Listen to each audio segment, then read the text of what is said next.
করো। তার মানে দাড়ি লম্বা না রাখলে, দাড়ি কেটে ফেললে এটা মুশরিকদের অনুসরণ অনুসরণ অনুসরণ। সোজা কথা। আমার একবার একজনে কইছিল, হুজুরি নিসার আরো ওয়াজ নাই। আমি আমরা আটটু বইয়েন, আরো বই, অসুবিধা কি? যত আপাতত শেষ হয়েছে, বাকি সামনেরটা কইতেছি মনে, অসুবিধা কি? আগে আগে ফইলে কি দাড়ির কথা শুরু হয়েছিল ওয়াজ, তাহলে আগেও তো ওয়াজ গেছে, আরো হইব, অসুবিধা কি? মাইজগান দিয়ে নেটা গেছে, অসুবিধা কি? আল্লাহ আমাদেরকে বুঝার তৌফিক দান করে। আমার বাপ, আমি একটু অস্থিরতার কারণে একটু বেশি বলি, তো এটা আমার উদ্দেশ্য বুঝানো। আমরা ফালতু না, আমরা বেহুদা না, আমরা অনর্থক না। যে কপালে সেজদা নাই এটা ফালতু মানুষ, একদম বাজে, কোনো কামের ডাস্ট, আবর্জনা, এটা ময়লার ভাগার। এই মানুষটা শুধুই কেবল আসছে পৃথিবীতে, খাবে, ঘুমাবে, এসব পায়খানা করবে, আর যৌন চাহিদা, লজ্জাস্থানের চাহিদা পূরণ করবে।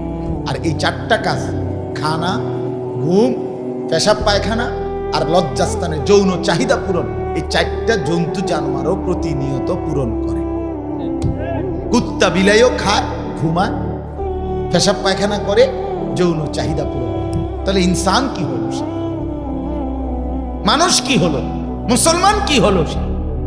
মুসলমান ফুলকপি আর ফাতাকপি দিয়া কথা কয় না, মুসলমান বাজার খরচ দিয়া, মুসলমান গোলামি দিয়া, আল্লাহ তাআলার সেজদা দিয়া, আল্লাহ তাআলার ইবাদত দিয়া। এজন্য আমি অনুরোধ করলাম, আল্লাহ এখানে পরিষ্কার বলছেন, এটাই মূল বক্তব্য আজকে। আল্লাহ বলেন, আমি একটা জিনিস বেহুদা বানাই নাই, বান্দা তোমাকেও বেহুদা বানাই, বড় যত্ন করে বানাইছি রে বান্দা। আল্লাহ তাআলা বলছে, খালাকতুহু বিয়াদিয়া, আমার বান্দা আমি নিজ পবিত্র আমার কুদরতি হাতে বানাইছি। আরে বাপ, আল্লাহ তো সেই আল্লাহ, যে আল্লাহ কোন বললে হয়ে যায়, কোন হও বললেই কি হয়ে যায়। তাহলে আমার মতো, আপনার মতো, দোস্ত তোমার মতো একজন মানুষকে আল্লাহ তাআলা ইচ্ছা করলে কোন বললেই তো হয়ে যেত। কিন্তু সেই আমাকে, তোমাকে, আপনাকে বাবা 9টা মাস মায়ের গর্ভে রেখে আল্লাহ নিজ হাতে, একদিন না, 2 দিন না, 9 মাস লাগাইয়া নিজের হাতে যত্ন করে বানাইছে, সাজাইছে। আল্লাহ বলে, বানাইছিও আমি, সাজাইছিও আমি। তোর মাকে জিজ্ঞেস করি নাই, তোর বাপকে বলি নাই নাক লাগাবো কোন দিন, কান লাগাবো কোন দিন, চোখ লাগাবো কোন দিন, কোনটা লাগাবো কোথায়, আমি কাউকে বলি নাই। আমি নিজ হাতে আমি আল্লাহ সাজিয়েছি। 9 মাস টানা বান্দা আমি তোকে তিল তিল করে বানিয়েছি, বড় মায়া করে, যত্ন করে। তুই আমাকে ভুলে যাবি এজন্যে? ও বান্দা, তুমি একটা সেজদা দিবে না আমাকে এজন্যে? আরে বলো কি, এত মায়া, এত যত্ন, বিনিময়ে এভাবে প্রত্যাখ্যান, এত আদর যত্নের পরে এভাবে প্রত্যাখ্যান। ইয়া আইয়ুহাল ইনসান মা গাররাকা বিরাব্বিকাল কারীম। রব্বুল আলামিন বলে, হে মানুষ, আমার মতো দয়ালু মেহেরবান মুনিব আল্লাহকে বাদ দিয়ে কে তোমাকে ভুলিয়ে দিল? আমার চাইতে আপনজন বেশি কাকে পেলে, যার কারণে আমি আল্লাহকে ভুলে একটা সেজদাও দিলে না? এমন আপনজন আমাকে বাদ দিয়া কাকে পাইলা? কে সে বলে? আল্লাহ বাদ দিয়ে আপনজন কে আছে কি? কেউ? তাইলে মা গাররা, কে তোমাকে ধোঁকা দিল? কে তোমাকে ধোঁকা দিল? কে তোমাকে ধোঁকা দিল? আল্লাহ বলছেন, হযরত মাওলানা তারেক জামিল সাহেব বলছেন, পাকিস্তানের বিশ্ববিখ্যাত বুজুর্গ আলেম, দাওয়াত ও তাবলীগের বিশ্ববিখ্যাত মুরব্বী, উনি বলছিলেন যে দেখো, 6 মাস যদি কোনো সন্তান মায়ের থেকে রাগ করে আড়ালে থাকে, বা ফোন না করে, যোগাযোগ না করে, 6 মাস পরে ওই সন্তান যদি মার কাছে আসে, আর কোনো মা বুকে জড়াইয়া ধইরা চোখের পানি ফেলে মা যদি বলে ফুল, 6টা মাস মাকে ভুলে কেমনে রইল?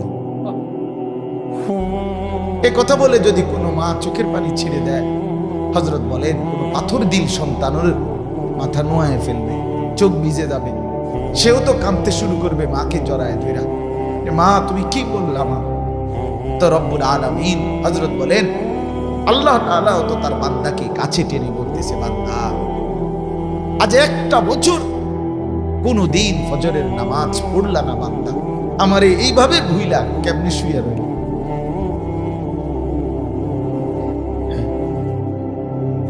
কি হবে বাপ তখন?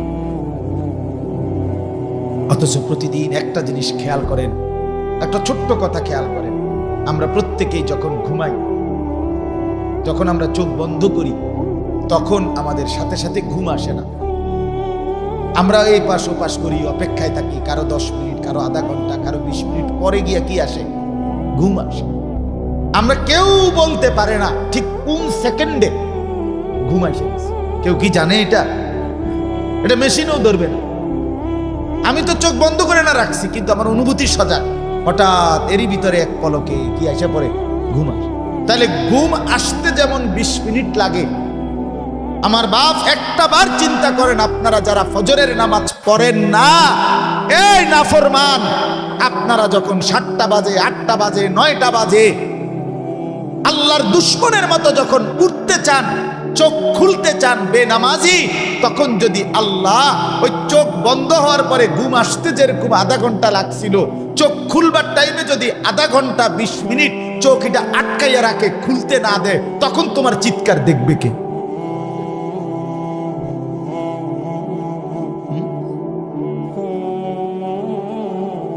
তখন কি হবে বাপ? আল্লাহ যদি একদিন এমন একটা শাস্তি দেয়, আজকে নিয়ত করো, আজ নিয়ত করো, আজ ইনশাআল্লাহ আগামী ফজর নামাজ পড়বো ইনশাআল্লাহ। না না, হাত তুলে নিয়ত করো। বলে মিথ্যাবাদী হাত তুললো না, বাটপার সিটার হাত তুললো না, সাবধান, হাত নামাও। বাটপার হাত নামায় এলো, চিটার কোনো হাত তুললো না, সাবধান, ক্ষতি হবে। আমি বললাম কোন মিথ্যাবাদী হাত তুললো না, সিটারই হাত তুললো। মুসলমানের বাচ্চা হলে হাত তুলবেন না কেন? আর মুসলমান ইমানদার সেজদা দিবে না কেন? হাত নামা। মিথ্যাবাদী হাত তুললেন না, কিন্তু নিষেধ করছিলাম। হাদিসে আছে, আমি নিজে বললাম, মুসলিম শরীফের হাদিস, মুসলিম শরীফের হাদিস। নবীজি সাল্লাল্লাহু আলাইহি সাল্লাম একদিন এক লোক নবীজির সামনে বাম হাতে খাইতেছিল। নবীজি তাকে বললেন ডান হাতে খাও, কুল বিয়ামিনিক, ডান হাতে খাও। ওই লোকটা একটু অহংকার করে বলছিল, আমি পারি না, ডান হাতে খাইতে পারি। খোদার কসম, রাসূল বলছে লাস্তাতা, তাইলে তুমি আর কোনোদিন পারবা। নবী বুঝছে এটা অহংকার করে কইছে। হযরত সালামা ইবনুল আকওয়া রাদিয়াল্লাহু তাআলা বর্ণিত হাদিস, উনি বর্ণনা করেন, সাহাবী বলেন যে আল্লাহর কসম, ওই লোক আর কোনোদিন মৃত্যু পর্যন্ত ডান হাত মুখের কাছে নিতে পারে। এই জন্য খামখেয়ালি করেন, আল্লাহ প্রত্যেক দিন ধরে না। প্রতিদিন শাস্তি দিলে তো আর হাসরের ময়দান লাগলো না। ডেলির ফিটা যদি এনে ফিটটা লাইতো, তোর হাসর কিনা কথা কয় না, বুঝেন না? ফেসটা তো এখানে, আল্লাহটা দিন রাখছে আলাদা।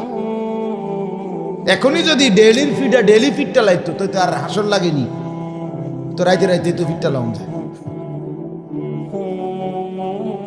এই জন্য আল্লাহ তাআলা প্রতিদিন কি দেয় না?